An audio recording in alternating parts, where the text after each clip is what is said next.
조셉 버클리라는 과학자는 수천 마리의 쥐를 대상으로 이 스트레스에 대한 실험을 하였습니다.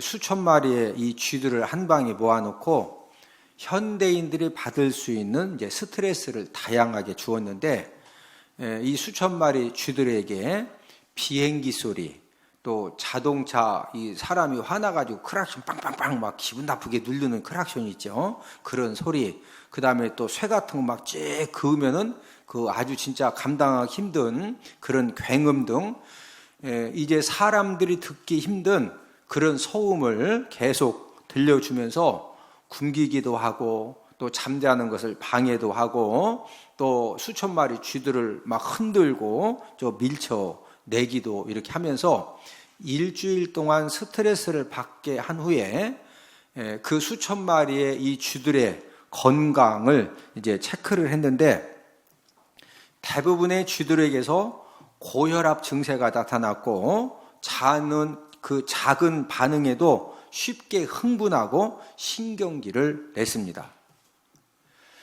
1,000마리의 이제 이 수천 마리의 쥐들을 일주일 동안 이제 그 스트레스를 받는 그 시험에 참가했던, 그 연구에 이제 참여했던 이 박사들하고 이 연구원생들은 어떻게 되었느냐? 쥐들에게 나타난 이 스트레스 증상들이 동일하게 나타난 겁니다. 혈압이 상승하고 또 신경 과민 증세를 보인 것입니다. 의학자들이 연구 발표한 내용을 보면은 이 사람이 과중한 스트레스를 계속 받으면은 이 간 뇌의 시상하부에 영향을 주어서, 우리 간 뇌 시상하부가 무엇인지 한번 이렇게, 여러분들 그 오른쪽에 간뇌라고 이렇게 빨간 것이 보이죠?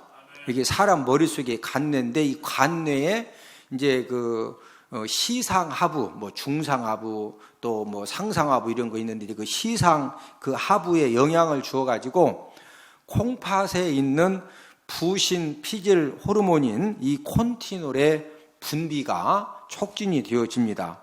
그에 따라서 혈압이 상승을 하고, 또 이 피 속에 림프구 수가 주로 듭니다. 이 림프구가 하는 일이 무슨 일을 하느냐면은, 이제 이 사람 몸에 어떤 그 병원체가 침입을 하면은 몸속에 이 생기는 이제 이런 병원체라든지 암세포를 감시하고 배제하는 일을 하는 것이 바로 이제 이 림프구입니다.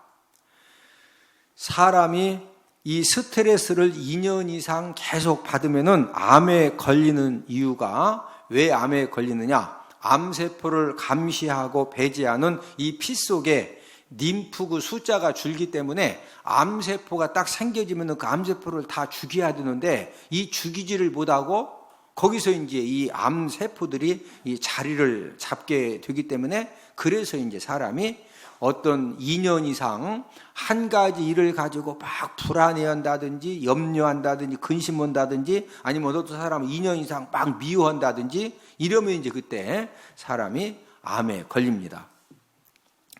또한 피 속에 림프구 숫자가 줄면서 외부 병원균을 죽이는 면역 기능이 현저히 떨어지면서 비만, 고혈압, 당뇨, 두통, 변비, 신경성 위장병 등이 이제 생겨지는 것입니다.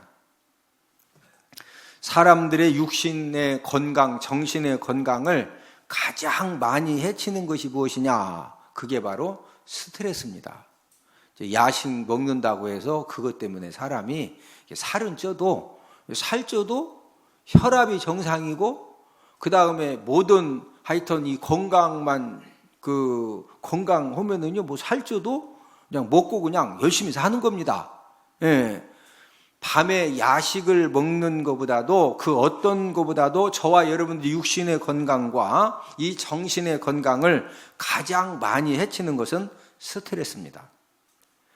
그러면 이 스트레스가 생겨지는 이유가 무엇이냐? 이제 사람들마다 이제 공통적으로 이제 이 스트레스가 생길 때는 어떤 심한 고통거리를 이렇게 만났는데, 그 고통의 사건이 예를 들어서 뭐 일주일 만에 해결되었다든지 한 달 만에 해결되었다든지 그러면은 스트레스를 받다가 바로 이제 그 스트레스가 해결이 되는데, 그 감당할 수 없는 그 고통거리가 6개월, 1년 계속 이렇게 이제 지속이 되면은요, 거기에 비례해서 저와 여러분들이 받는 스트레스도 점점점 강도가 세지는 겁니다.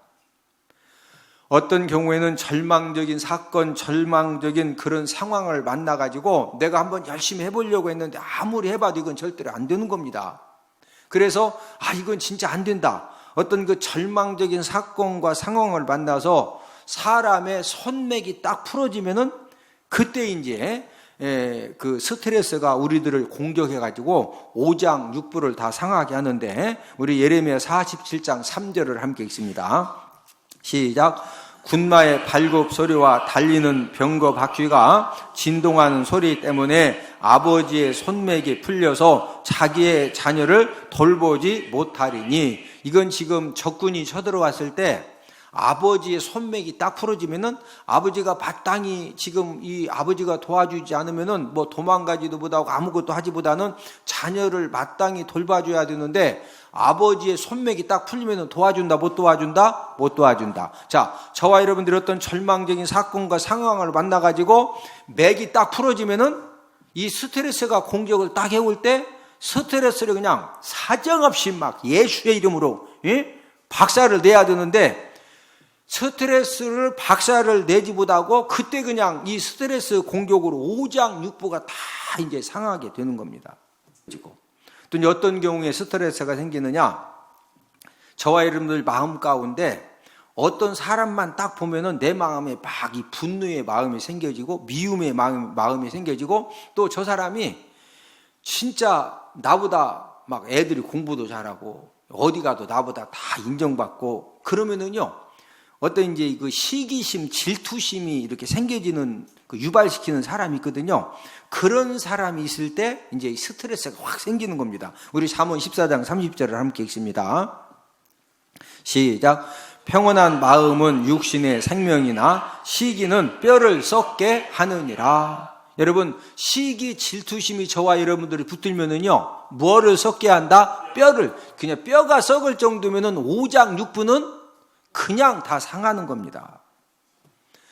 긍정적인 사람들보다는 부정적인 사람들이 스트레스를 훨씬 더 많이 잘 받고, 그래서 믿음의 사람들보다 불신앙의 사람들이 스트레스를 더 많이 받습니다.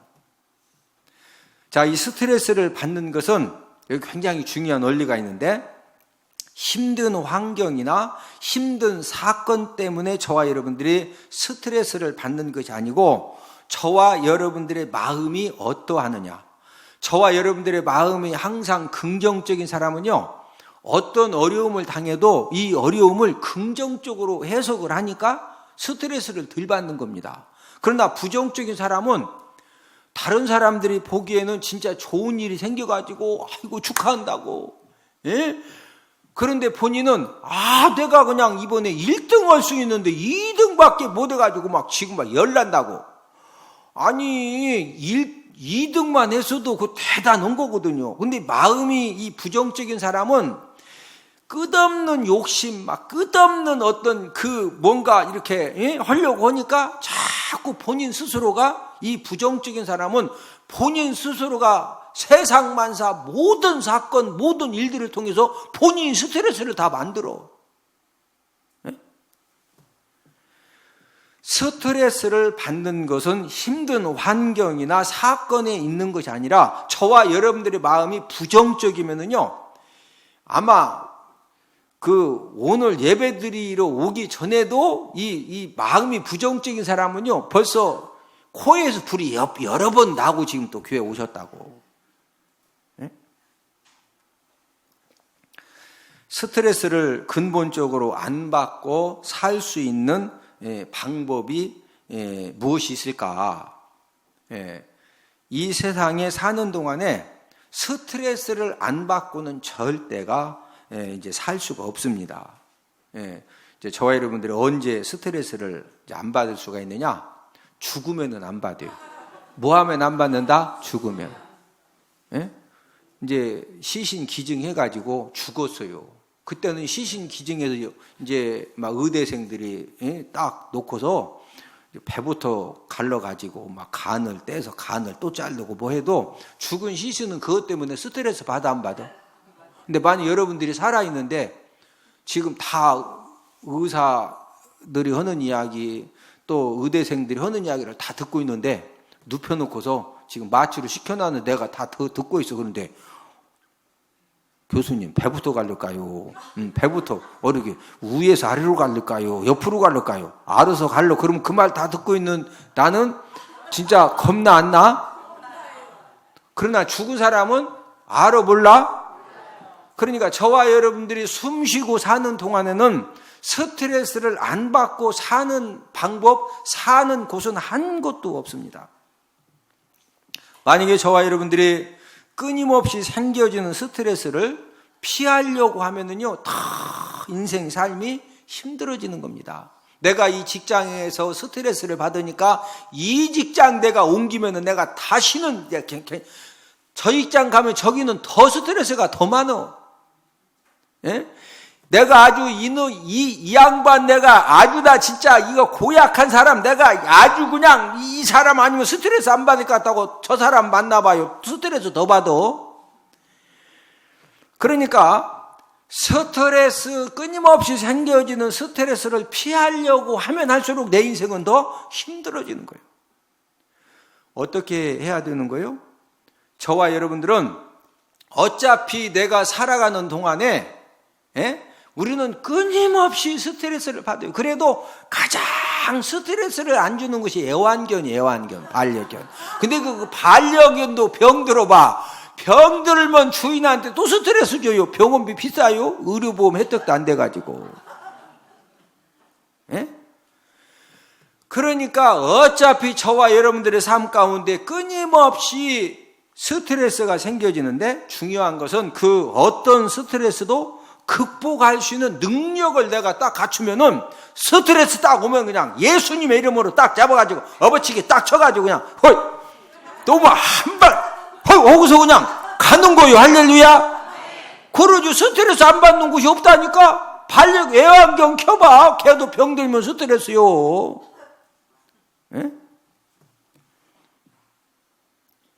오늘은 스트레스를 정복하고 사는 삶이라는 그런 제목을 가지고 우리의 삶 가운데 끊임없이 생겨지는 스트레스를 이기는 삶을 살려면 어떻게 하면 되겠느냐? 첫 번째는 항상 기뻐하는 능력을 갖추어야 됩니다. 오늘 본문 16절에서 항상 기뻐하라고 말씀을 하셨는데, 자, 본문 16절을 함께 읽습니다. 시작. 항상 기뻐하라. 항상 뭐 해라? 기뻐하라. 자, 하나님께서 기뻐할 일이 있을 때 그 기뻐하는 타임을 놓치지 말고 꼭 기뻐해라. 그렇게 하시지 않고 항상 뭐 해라? 기뻐해라. 왜 항상 기뻐하라고 하셨을까? 진짜 속상하고 짜증나고 화나고 답답하고 그런 일들이 많은데 왜 하나님은 항상 기뻐하라고 하셨을까? 그 이유는 저와 여러분들 매일의 삶 속에서 이 스트레스 받을 일이 항상 있기 때문에 그 스트레스를 항상 받을 때마다 우리는 항상 뭐한다? 기뻐하는 겁니다. 하나님 아버지가 저와 여러분들에게 계속 끊임없이 생겨지는 스트레스를 우리가 어떻게 이길 수가 있느냐? 항상 뭐 해라? 저와 여러분들의 삶 속에 돌발 고난 사건이 수없이 생겨집니다. 그 돌발 고난 사건이 생겨지면 온 가족들이 마음의 고통을 당해야 되고 육체적인 힘듦도 감당을 해야 되고 물질적인 그런 손실도 감당을 해야 됩니다. 수없이 생겨지는 그 돌발 고난 사건들에 대해서 만약에 저와 여러분들이 이 부정적인 마음을 가지고 그 돌발 고난 사건 때문에 원망하고 분노하면서 거기에다가 이 불안한 마음의 포로가 되면은요, 그때 우리는 엄청난 스트레스를 받아가지고 신경질 인생이 되고 질병 인생이 그냥 되어지는 겁니다. 그러나 긍정적인 마음을 가지고 하나님 아버지가 도와주신다, 하나님 아버지가 책임져 주신다, 이런 하나님의 도우심을 믿고 살면은 어떤 돌발 고난 사건을 통해서 우리가 힘든 상황에 놓여지고 또 놀랄 수밖에 없는 그런 상황에 놓여져도 저와 여러분들이 감사한 마음과 기쁜 마음을 가지면은 이 스트레스, 어떤 스트레스도 우리가 넉넉히 이기게 되는 줄로 믿습니다. 우리가 항상 이렇게 말씀 듣기 전에 서로 인사하는 게 뭐죠? 주 안에서 뭐 하세요? 행복하세요. 또 어떻게 행복하셔라? 더욱 행복하시고 그 다음에 끝까지. 제가 담임 목회 32년째 하면서 인생이요 별거 아닙니다. 오늘 하루도 행복하게 사는 사람이 결국에 그 사람이 복된 사람이고 나중에 그 사람이 다 차지하더라고. 근데 오늘 하루도 그냥 맨날 우덩거리고 찌덩거리고 맨날 짜고 그냥 막 인상이 그냥 어디 꼭 마귀하고 씨름하고 온 사람처럼 얼굴이 이런 사람은 가진 것도 나중에 다 빼앗기더라고. 우리 대전은 복교의 모든 성도님들, 이 말씀 듣는 모든 분들은 하루하루를 행복한 삶을 살기를 주님의 이름으로 축복을 드립니다. 행복하게 살면은요 나중에 지나서 보면은 문제도 다 해결되고 다 내 거 되는 거예요. 속썩인 사람 다 먼저 죽어요. 내가 끝까지 살면 다 내 거예요. 할렐루야. 네? 자, 이 행복하게 사는 비결이 무엇이냐? 행복하게 사는 비결은 저와 여러분들이 이제 어떤 돌발 고난 사건을 만나도 우리가 이 긍정적인 마음의 자세를 가지고 항상 기쁜 마음으로 믿음 가지고 기쁜 마음으로 대하면은요 우리가 이 행복한 이 삶이 그냥 나의 이 환경 가운데에서 하나님의 은혜로 우리가 누리는 겁니다. 예? 많은 사람들은 돌발 고난 사건이 없는 그런 삶이 되어지면 나도 행복할 것이다. 돌발 고난 사건이 없는 그런 사람이 이 세상에 있다 없다? 애완견도 뭐한다? 스트레스, 아픔을 하니까 애완견이 계속 그렇게 건강할 줄 아세요? 10년, 수명이 10년, 15년밖에 안 돼. 좀 오래 살면 17년 살아도 결국에는 그 개도 이러고 가야, 그 개 죽으면요, 개 사랑하다가 개 죽으면 사람 죽은 것보다 더 슬퍼해요. 예? 막 그것도 거기에서 또 헤어나지 못해가지고. 예?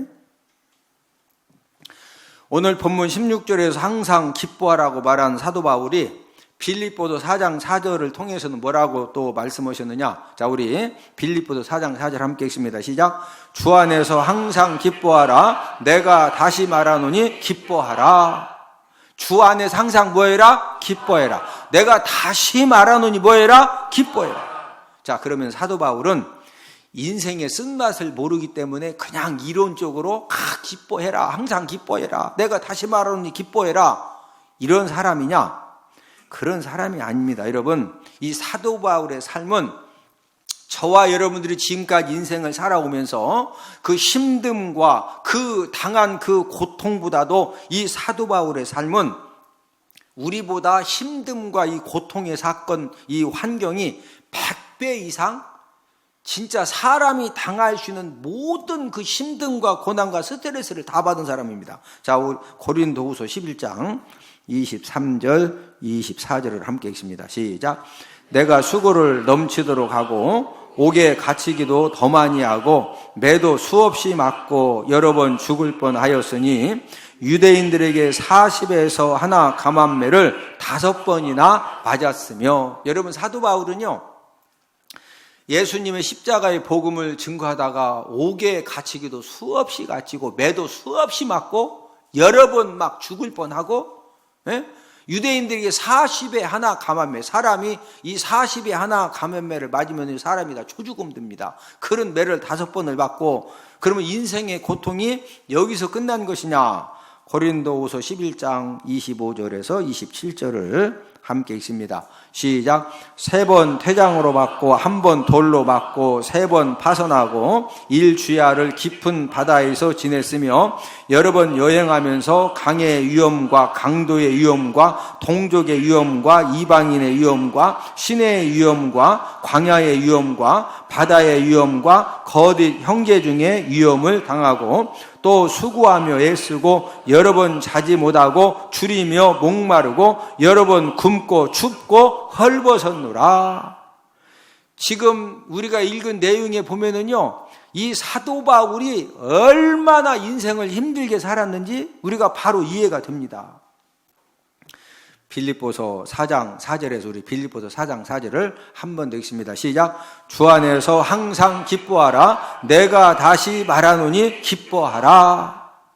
지금 사도 바울이 주 안에서 항상 기뻐하라. 내가 다시 말하노니 기뻐하라. 이 말씀을 할 때에도 이 사도 바울이 로또 복권에 당첨돼가지고 그냥 막 진짜 기쁜 일이 생겨서 기뻐라 한 것이 아니고 사도 바울이 빌립보서 4장 4절 말씀을 성령님의 감동하심을 따라서 기록을 할 때 지금 감옥에 갇혀가지고 2000년 전 감옥은 지금 감옥보다 비교가 안 될 정도로 열악합니다. 그래서 얼마나 추운지 이 사도 바울이요, 지금 배 타고 막 바다를 건너서 1주 2주 시간 내가지고 지금 그 면회 온다는 사람한테 뭘 부탁하느냐면은 겉옷 좀 하나 갖다 달라고.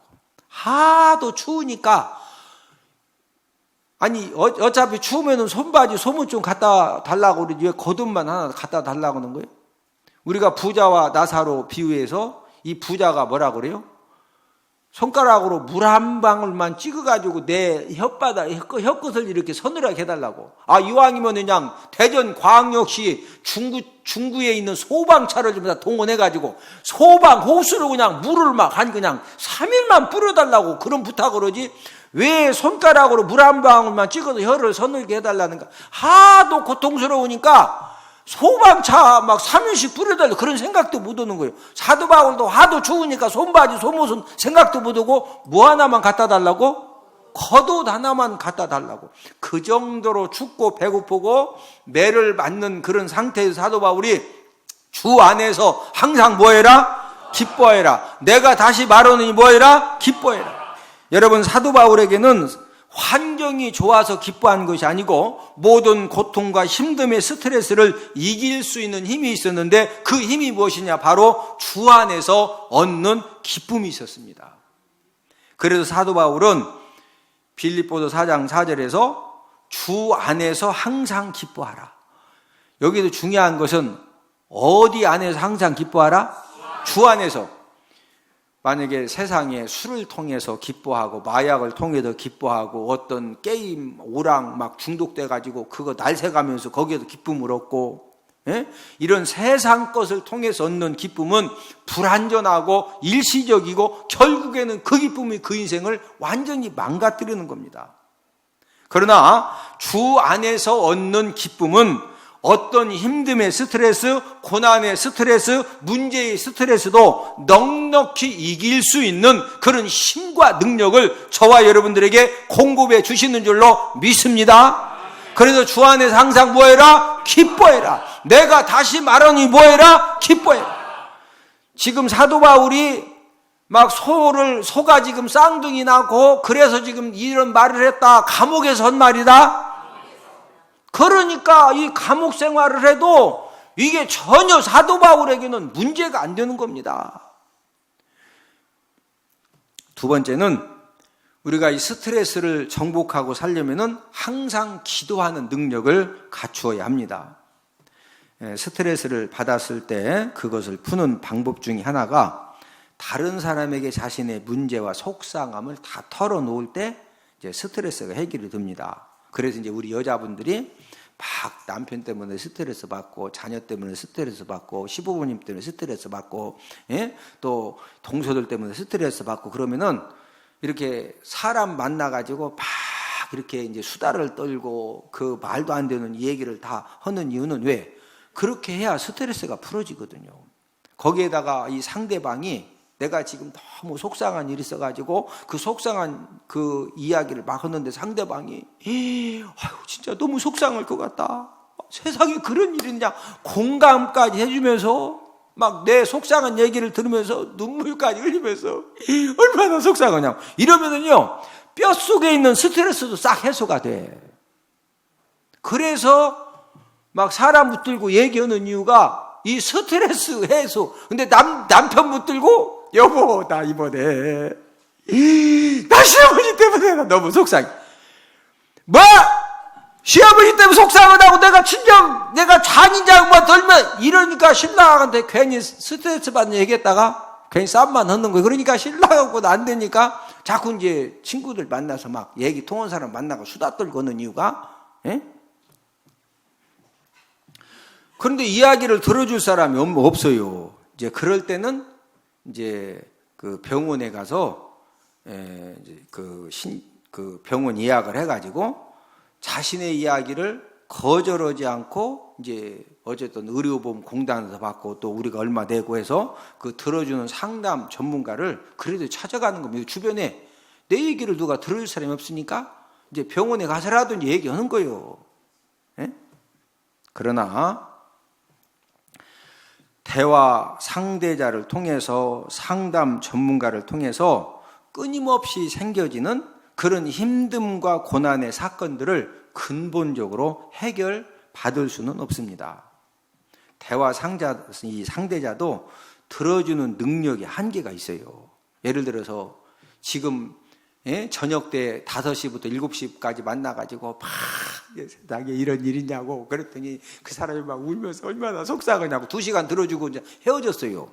근데 저녁밥 먹고 밤 10시에 또 신랑이 막 속을 확 뒤집어가지고 이게 밤 12시 가니까 이제 막 이제 최고주에 올랐어. 그럼 밤 12시에 또 친구한테 전화해가지고 애들 데리고 다 자는데 밤 12시 전화해가지고 가로등 밑에서 만나자 그러면은 친구가 좋아해. 다음부터 전화도 안 받아? 다음부터 전화도 안 받아요. 가로등 밑에 추운데 어디 거기서 만나. 지금 애들하고 지금 남편하고 자는데. 사람은 들어주는 능력도 한계가 있어요. 또 이 상담 전문가도 들어는 주지만 근본적인 문제 해결, 이 스트레스 해결은 절대로 해줄 수가 없습니다. 저와 여러분들이 끊임없이 생겨지는 이 스트레스를 근본적으로 해결을 받으려면요, 기도를 통해서 하나님과 대화를 해야 됩니다. 그래서 오늘 본문 17절을 통해서 자 우리 본문 17절을 함께 읽습니다. 시작. 쉬지 말고 기도해라. 쉬지 말고 뭐 해라? 기도해라. 왜 쉬지 말고 기도를 하라고 하셨을까요? 삶 속에 힘들고 또 고통스러운 사건들이 생겼을 때만 기도하라고 그러시지 왜 쉬지 말고 기도하라고 하셨느냐면은 저와 여러분들의 삶 속에 이 힘듦과 이 고통의 사건들이 가끔 생긴다, 날마다 생긴다, 날마다 생기기 때문에 쉬지 말고 뭐 해라? 기도해. 하나님께 기도하는 것은 하나님과 상담을 하는 것입니다. 하나님은 어떤 상담자이시냐면요, 사람의 이 상담자와 달라서 만약에 새벽 막 2시에 지금 내 마음이 너무 답답해가지고 막 다 뒤집어져가지고 지금 20층의 창문에서 막 자꾸 아래를 쳐다보고 그런 이 상황이 새벽 2시에 사람한테 친구한테 전화하면 새벽 2시에 가로등 밑으로 나온다, 전화도 안 받는다? 하나님은 새벽 2시도 좋고 3시도 좋고 막 성전에 와가지고 하나님 나 이래도 나 진짜 막 못 살 것 같다고 그렇게 해도 하나님은 다 들어주셔요. 그리고 하나님은 어떤 이야기를 해도 다 들어주십니다. 예? 저도 목사하지만 한참 기도하다 보면 제가 좀 염치가 없을 때가 있어요. 내가 이렇게까지 기도해도 되나? 제가 착한 사람입니다. 그리고 저는요, 기도하면서도, 내가 좀 염치가 없는 것 같다. 왜 그러냐면, 제가 봐도, 이건 조금, 그래도 어떠냐고, 급하니까. 급하다고 뭐 누구 데리고 얘기할 거예요. 그러니까 하나님 아버지 이거 지금 이런 문제가 있습니다. 아버지 염치가 없어. 그래도 하나님이 야, 너 좀 아니 그런 기도하면 되냐? 이렇게 한 번도 안 하시더라고. 그냥 하나님은 다 들어주시. 할렐루야. 예? 스트레스를 받는 힘든 사건, 고난의 사건을 만날 때마다 하나님 아버지가 어떤 은혜를 베풀어 주시느냐면은 하나님이 스트레스 힘든 그 사건을 확 바꿔주시는 것이 아니고 그 엄청난 그 힘듦의 사건, 고난의 사건을 감당할 수 있는 그런 피할 길을 허락하시고 지혜를 허락하시고 평안함의 능력을 허락해 주시는 줄로 믿습니다. 저는 이렇게 여러 가지 일을 하는 가운데에서 정말로 이 문제가 해결되지 않으면 안 되는데 뭐 아무리 봐도 답이 없어요. 예? 그래서 제 마음에 염려와 근심과 두려움이 생겨질 때 저는 이제 빌립보서 4장 6절, 7절 말씀을 붙들고서 이제 그 암송하고 묵상하면서 이제 집중적으로 기도를 하는 겁니다. 자, 우리 빌립보서 4장 6절, 7절을 함께 있습니다. 시작. 아무것도 염려하지 말고 다만 모든 일에 기도와 간구로 너희 구할 것을 감사함으로 하나님께 아뢰라. 그리하면 모든 지각에 뛰어난 하나님의 평강이 그리스도 예수 안에서 너희 마음과 생각을 지키시리라. 제가 붙잡고 기도하는 말씀의 핵심은 너희 구할 것을 무함으로 하나님께 아뢰라. 감사함으로. 7절에 보니까 그리하면 하나님의 평강이 너희 마음과 생각을 뭐 해주신다? 지켜주신다. 저는 이 말씀을 붙잡고 정말로 하나님 아버지 앞에 제가 힘써도 안 되고 애써도 안 되고 참어도 안 되고 진짜 그러나 꼭 이 문제가 해결되어져야 되고 막 진짜 이 살얼음판을 걷는 것처럼 그 염려와 근심과 불안이 제 마음에 싹 밀려올 때 이 말씀을 붙들고 간절하게 기도하면은요 진짜 하나님 아버지가 제 마음에 염려와 근심과 두려움으로 생기는 이 스트레스를 하나님 아버지가 한순간에 전부 다 물러가게 하시고 제 마음에 넘치는 평강을 허락해 주신 줄로 믿습니다. 세 번째로 무슨 능력이 필요하냐? 범사에 감사하는 능력을 갖추어야 됩니다. 히랍 격언에 이런 말이 있는데 활은 언제나 구부린 채 놓아두면은 부러지고 말 것이다. 그런 격언이 있습니다. 이 말이 무슨 뜻이냐? 오랫동안 지속되는 그런 긴장과 이 스트레스는 사람을 죽게 할 수 있다는 것입니다. 어떤 사람이든지 계속적으로 스트레스에 붙잡히고 이 스트레스에 짓눌리면은 심장 마비를 일으킨다든지 또 뇌졸중으로 쓰러진다든지 또 이 암세포가 이 오장육부에 생겨져서 결국에는 어떤 건강한 사람도 쓰러지게 되어 있습니다. 스트레스를 일으키는 이 문제 사건, 이 고난 사건을 만났을 때 오늘 본문 18절 말씀을 통해서 우리에게 어떻게 하라고 하셨느냐? 자, 우리 본문 18절을 함께 읽습니다. 시작. 범사에 감사하라. 이것이 그리스도 예수 안에서 너희를 향하신 하나님의 뜻이니라. 자, 감사를 하되 어떻게 감사해라? 범사에. 왜 범사에 감사라는 거예요? 저와 여러분들의 삶에 끊임없이 힘들고 어려운 그 스트레스 사건이 생겨지기 때문에 그냥 범사의 모든 일들마다 일단은 감사라는 거예요. 일단은 뭐 해라? 감사해라. 그러면은요, 짜증나고 화나고 염려, 근심, 두려워할 수밖에 없는 그런 사건임에도 불구하고 믿음 가지고 감사한 마음을 가지고 감사의 고백을 하면은요, 그의 모든 저와 여러분들의 마음을 보시고 믿음의 고백을 들으시고 하나님 아버지가 그 순간에 저와 여러분들의 삶 가운데 생겨진 그 모든 염려, 근심, 두려움의 스트레스를 하나님 아버지가 다 책임져 주시고 우리 마음 가운데 평안함으로 충만케 해 주시는 줄로 믿습니다. 우리 골로새서 4장 2절을 함께 읽습니다. 시작. 기도를 계속하고 기도에 감사함으로 깨어 있으라. 기도, 저와 여러분들이 쉬지 말고 기도하고 이제 하되 기도에 무함으로 깨어 있어라. 감사함으로 저와 여러분들이 하나님 앞에 힘들고 어려울 때 와가지고 막 아버지 하나님 이래가지고 내가 아버지 막 오고서 맨날 죽겠다고만 오고 맨날 막 달라고만 오고 이제 안 하는 것보다는 잘하는 거죠. 그런 기도라도. 그러나 하나님 아버지 앞에 진짜 쉽게 응답받고 하나님 은혜를 속히 받는 비결은 막 우리가 어떤 문제가 있어서 기도하되 모함으로 깨어서 기도해라.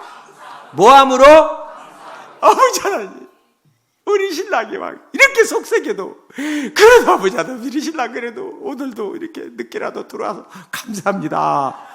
뭐합니다? 아버지 우리 신랑이 그냥 돈은 적게 벌어도 그래도 건강해서 감사합니다. 뭐해서 감사하다고? 아버지 맨날 술 먹고 꼬장 펴도 그래도 집은 잘 찾아옵니다. 아버지 감사합니다. 모함으로 깨어있어라. 아버지 우리 부인이 오늘도 또 고수 보러 가가지고 돈 몽땅 잃었는데 그래도 저녁밥 해주러 와서 감사합니다. 모함으로 깨어있어라. 목사님 그게 말이요? 말입니다. 그러면 그렇다고 막 성질나고 짜증내고 잠도 못 자고 열받아서 밥도 안 먹고 이러면 본인만 손해지. 일단 먹어. 할렐루야. 모함으로 깨어있어라. 여러분 우리 인생이 그렇게 2 더하기 3은 5고 그런 식으로 사는 게 아니에요. 인생 삶을. 여러분 자녀들 한번 키워보셨죠? 이제 초등학교 때는 내 자녀 막 이렇게 하면 뭐 과외도 2번 시키고 뭐 시키면 될 것 같지만 고등학생 돼봐 내 자녀 내 맘대로 안 돼요. 대학생 돼봐 더 안 돼. 어떻게 마음대로 되셔? 안 된다니까. 에? 어떻게 신랑이 내 맘대로 돼? 그럼 부인은 마음대로 돼? 대답을 해보셔. 돼? 안 돼? 안 된다니까요. 예? 자식이 1명이면 1명 때문에 스트레스 받는 거고 자식이 5명이면 5명의 이 스트레스를 받아야 되는 거요. 무자식이 상팔자 자식 없어도 스트레스요. 예? 아이고 이놈의 신랑 없으면 뭐 스트레스 없을 것 같아요? 없어도 스트레스 있어도 스트레스? 항상 스트레스를 우리가 없는 세상에 살 수 있다 없다? 없다. 감사한 것은 하나님은 저와 여러분들에게 어떤 스트레스도 물리칠 수 있는 영적인 무기 3가지를 주셨어요. 첫 번째가 항상 뭐하는 무기? 기뻐하는 무기. 두 번째가 쉬지 않고 뭐하는 무기? 기도하는 무기. 세 번째가 뭐하는 무기? 범사에 뭐하는 무기? 감사하는 무기. 할렐루야. 인생은 믿음으로 사는 겁니다. 할렐루야. 현실에 맞게 막 자꾸 따져 싸고 그러면요 인생 나만 힘들어. 왜 따져? 그냥 항상 뭐하자? 기뻐하자. 쉬지 않고 뭐하자? 기도하자. 범사에 뭐하자? 그냥 감사하는 거예요. 할렐루야. 그러면 스트레스만 싹 떠나가도 5장 6부에 피가 막 확 돌면서 혈색이 돌아가면서 뼈가 그냥 튼튼해지면서 할렐루야. 먹은 것도 소화가 잘 되고 할렐루야. 예? 그러면 우리가 오래 살면 다 내 거라니까. 오래 살면 누구 거?